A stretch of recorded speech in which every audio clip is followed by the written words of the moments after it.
Jadi tidur itu mekanismenya seperti tadi. Saat kita memasuki gelombang alfa, gelombang delta, maka saat itu kita masuk pada kondisi hipnosis itu namanya. Sehingga saat itu ya nur insan keluar, tetapi kita masih bernafas. Dan satu-satunya yang tidak pernah ikut tidur dalam tubuh kita adalah nafas. Makanya kadang-kadang kita ini ya belajar agama itu sudah kejauhan. Coba kita renungi sekarang. Ketika tidur mata kita tertidur, telinga kita tertidur, mulut kita tertidur, bahkan pikiran kita tertidur, semuanya lupa. Tangan kita tertidur, kaki kita, satu-satunya yang gak pernah tidur adalah nafas. Sedangkan Allah mengatakan, aku gak pernah tidur, gak pernah ngantuk. Kan sederhana. Siapa yang gak pernah tidur, gak pernah ngantuk pada dirimu? Kan nafas. Jadi kalau gitu siapa nafas itu? Kalau bukan dia. Masih mencari kemana-mana, padahal kita setiap hari bernafas. Makanya semua orang-orang belajar kesadaran yang diberdayakan nafas. Fokuskan pikiran pada nafas, sadari nafas, sadari masuknya, sadari keluarnya. Orang-orang belajar kesadaran dimanapun seluruh dunia. Begitu caranya. Kenapa kita selama ini menyadari nafas saja tidak punya waktu? Padahal nafas adalah segalanya. Nafas adalah kekayaan yang luar biasa yang diberikan Allah kepada kita. Karena apa? Begitu hari ini kita berhenti bernafas, semua yang disebut milik kita berpindah tangan dalam sekejap. Bukankah bernafas itu adalah kekayaan yang luar biasa? Kenapa kita merasa tidak punya apa-apa? Padahal hari ini kita punya nafas. Dia yang tidak pernah tertidur, dia yang tidak pernah terkantuk. Makanya saya sering bertanya, kenapa Anda bisa melihat saya? Karena punya mata. Salah. Orang mati juga punya mata, tidak bisa melihat. Orang mati punya telinga, tidak bisa mendengar. Orang mati punya mulut, tidak bisa mengunyah. Jadi sebetulnya yang menyebabkan semua kita bisa melihat, mendengar, mengunyah, dan merasakan semua jenis makanan, bukankah nafas kita? Sesederhana itu aja kita gak kenal. Jadi apa nafas itu? Nafas itu bukti keberadaan Dia Sang Hidup pada diri kita. Bukti keberadaan Allah pada diri kita. Karena tidur tuh ada ilmunya loh, ada saintifiknya.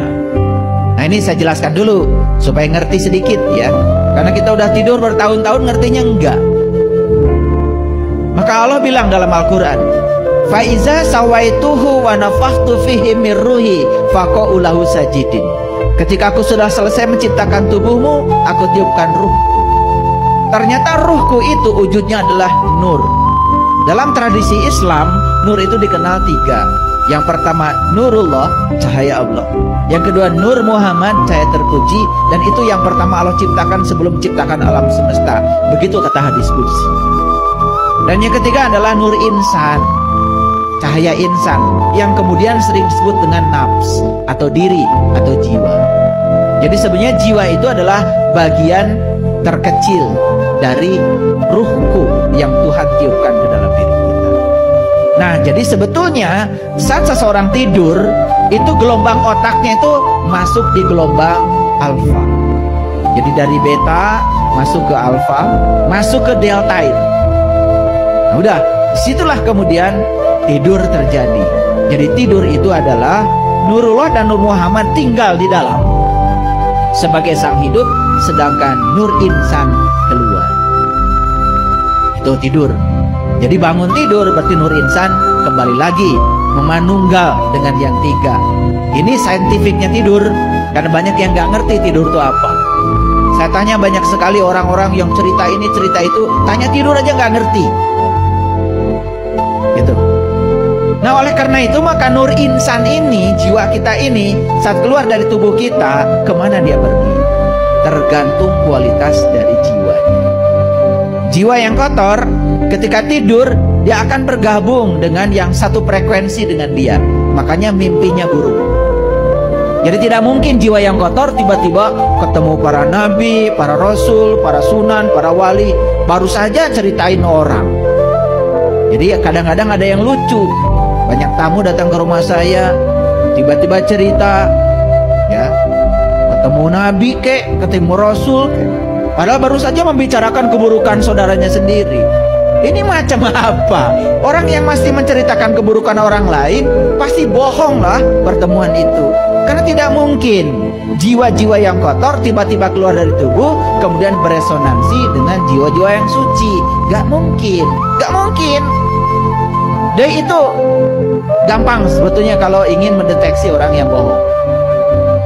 Jadi kalau hari ini tidur kita masih gelisah, panjang tidurnya, kemudian masih mimpi yang buruk, itu tanda bahwa jiwa kita masih kotor. Gimana dengan ibadah yang sebanyak itu kita lakukan? Ya iya, ibadahnya pun dilakukan dalam keadaan tidak sadar. Kelihatan saja kamu sibuk, padahal kamu tuh tidur. Makanya pepatah leluhur kita di tanah Priangan ini, maneh sing bisa ngahudangkeun kanu sare.